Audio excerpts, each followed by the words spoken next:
How to fix any problem with stories on your Instagram. Hello guys, so all what you have to do to fix any stories glitch or not working problem or any problem is very easy, so please keep watching until the end. First step, go to settings on your phone, go to the apps manager, click on it and then go to apps again, and right here on this page you will find all the apps that you have on your phone. Click here in the search bar and search for Instagram like this, and you will find it as you can see. Click on it, click on storage, click on clear data and clear cache, go back and then click on this uh, data usage option and then scroll down and make sure to enable the background data and the roaming data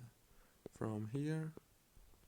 And after you enable them like this, all what you have to do now is just reopen Instagram and the problem must be fixed. Don't forget to like, subscribe.